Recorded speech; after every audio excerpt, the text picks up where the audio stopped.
नमस्कार दोस्तों, मैं colonel Ajay, CEO Ajay astro money digital channel से आपसे मुखातिब होता हूं। आज 18 अगस्त सन 2021। अजय एस्ट्रो मनी गुरु संभवतः विश्व का पहला एस्ट्रो फाइनेंस डिजिटल चैनल है जो आपको फंडामेंटल एनालिसिस एवं एस्ट्रोलॉजी यानी फाइनेंशियल एस्ट्रोलॉजी के माध्यम से कृषि जीन्स, stock market, commodity market, currency market पर अपना विश्लेषण देता है, जो कि सत्य साबित होता है।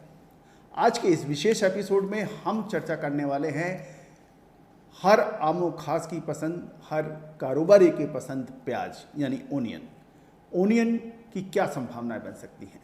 याद होगा आपको, पिछले साल सन 2019-20 के अंदर सितंबर से नवंबर माह के बीच प्याज ने रिकॉर्ड तोड़ भावों में वृद्धि की थी। इससे पूरा देश परेशान हो गया था। ये प्याज के भाव 90 रुपए किलो, 100 रुपए किलो से भी अधिक कुछ शहरों में बोले गए, 70, 80, 90। इससे पूरे भारतवर्ष, स्पेशली हर आमो खास का बजट बिगड़ गया था। आज इसी के ऊपर हम चर्चा कर रहे हैं। दोस्तों, भारत विश्व का दूसरा सबसे बड़ा प्याज उत्पादक देश माना जाता है। 20% पूरे विश्व का उत्पादन प्याज का भारत देश करता है। 27% प्याज के उत्पादन चीन करता है, जो कि पहले स्थान पर है। तो दोस्तों, भारत के जो प्याज उत्पादक राज्य हैं उसमें महाराष्ट्र का सबसे पहला बड़ा स्थान है। उसके बाद कर्नाटक, गुजरात, बिहार, मध्य प्रदेश, आंध्र प्रदेश, तेलंगाना जैसे राज्य आते हैं। यदि हम प्याज का राज्यवार उत्पादन देखें तो सबसे ज़्यादा महाराष्ट्र करता है लगभग 35% और कर्नाटक लगभग 10% प्याज का उत्पादन करता है और गुजरात लगभग 10% प्याज के उत्पादन में अपना स्थान रखता है। इसके बाद बाकी राज्य आते हैं। कर्नाटक, गौरतलब है कि प्याज के हर राज्य में अलग अलग प्याज का सीजन होता है और इस समय यानी सितंबर से नवंबर महीने के बीच कर्नाटक व आंध्र प्रदेश में एवं तेलंगाना में नई फसल की आवक होती है प्याज की। अभी प्याज में मंदी की संभावनाएं नजर आ रही हैं। भारत विश्व में दूसरा सबसे बड़ा प्याज का उत्पादक देश होते हुए भी मंदी क्यों आती है? प्याज की मंदी के क्या कारण हैं, इस पे हमें पहले समझना पड़ेगा, क्योंकि ये कारोबारियों का चैनल है, किसानों का चैनल है। तो हम प्रयास करेंगे आपको हर चीज़ सिलसिलेवार तफसील से और डिटेल में बात करें। भारत प्याज का निर्यातक देशों में से अग्रणी माना जाता है। भारत खाड़ी के देश बांग्लादेश, मलेशिया, सिंगापुर, श्रीलंका जैसे देशों को प्याज का निर्यात करता है। सरकार प्याज के निर्यात यानी एक्सपोर्ट को,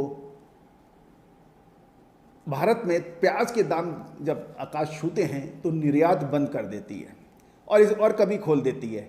इससे अंतर्राष्ट्रीय बाजारों में साख खराब होती है और पाकिस्तान इसका पूरा फ़ायदा उठाकर अपना सस्ता माल प्याज एक्सपोर्ट कर देता है और इससे भारत के किसानों और कारोबारियों को नुकसान होता है। भारत द्वारा प्याज के प्रतिबंध से एक्सपोर्ट बुरी तरह से प्रभावित होता है और अंतर्राष्ट्रीय बाजारों के अंदर अंतर्राष्ट्रीय देश इसकी शिकायत भी करते हैं। अमेरिका और जापान ने तो वर्ल्ड ट्रेड ऑर्गेनाइजेशन यानी WTO में इसकी शिकायत भी की है कि भारत विदाउट किसी पूर्व सूचना के प्याज का निर्यात बंद करता है। इससे उन्हें बड़ी परेशानी होती है और प्याज के जो आयातक देश हैं जो भारत से आयात करते हैं उनके लिए एक समस्या पैदा हो जाती है। किसानों की और कारोबारियों की एक मांग भी है, खासकर किसानों की, कि महाराष्ट्र के किसानों की, कि भारत सरकार प्याज की आयात एवं निर्यात की एक व्यापक नीति बनाए ताकि पूर्ण फैसला हो सके कि कब आयात बंद हो सकता है, कब निर्यात खुल सकता है। इसमें असमंजस की स्थिति नहीं रहनी चाहिए। इसके अतिरिक्त प्याज के दामों में मौजूदा समय में कमी की एक और महत्वपूर्ण वजह भी है। सावन के महीने में वेजिटेरियन फूड का प्रचलन ज़्यादा होता है, शाकाहारी खान पान ज़्यादा बढ़ जाता है और नॉन वेजिटेरियन यानी मांसाहार कम हो जाता है। इससे भी प्याज की खपत को फर्क पड़ता है। कर्नाटक, आंध्र प्रदेश और तेलंगाना में नई फसल प्याज की आने से भी प्याज के दामों में फर्क यानी दामों में कमी देखी जाती है। दोस्तों, एक और बड़ी खबर है कि महाराष्ट्र के किसानों ने प्याज का अप्रैल महीने से ही बड़ा स्टॉक करके रखा है। 2019-20 के ज़बरदस्त तेजी को देखते हुए महाराष्ट्र के किसान बंधुओं ने प्याज का एक बड़ा बफर स्टॉक बना रखा है, तेजी की नज़र रख के। एक और महत्वपूर्ण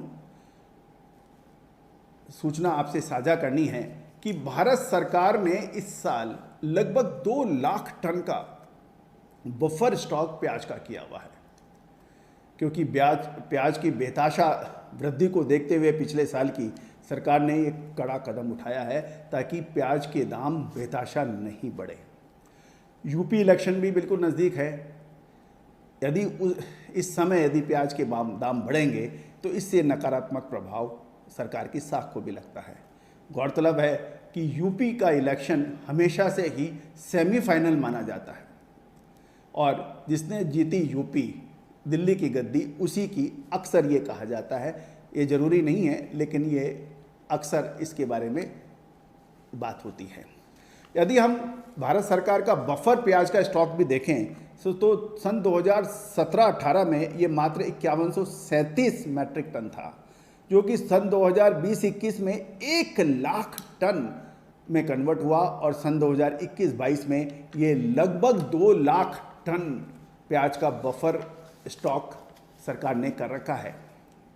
गौरतलब है 2019-20 में सितंबर से नवंबर महीने के बीच प्याज के रिटेल प्राइसिंग यानी खुदरा भाव 90 रुपये किलो के आसपास देखे गए थे भारत के विभिन्न शहरों में।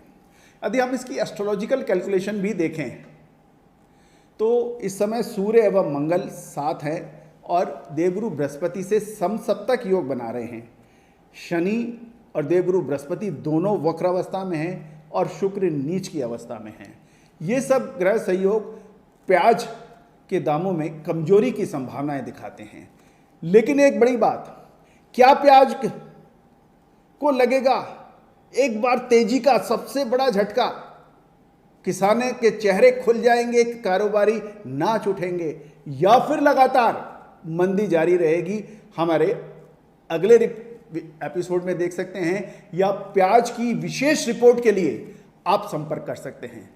दोस्तों याद रखना, प्याज या तो हंसाता है या फिर प्याज रुलाता है, और ऐसा रुलाता है कि भाड़े का पैसा भी नहीं निकलता, और जब देता है तो झोली भर देता है। फाइनेंशियल एस्ट्रोलॉजी इस पे अपना क्या मत रखती है आगे आने वाले समय में? अभी मंदी है, आगे आने वाले समय में क्या तेजी होगी? प्याज रुलाएगा या हंसाएगा? आप हमारी विशेष रिपोर्ट के लिए भुगतान कर प्राप्त कर सकते हैं। All the very best, good luck, happy trading.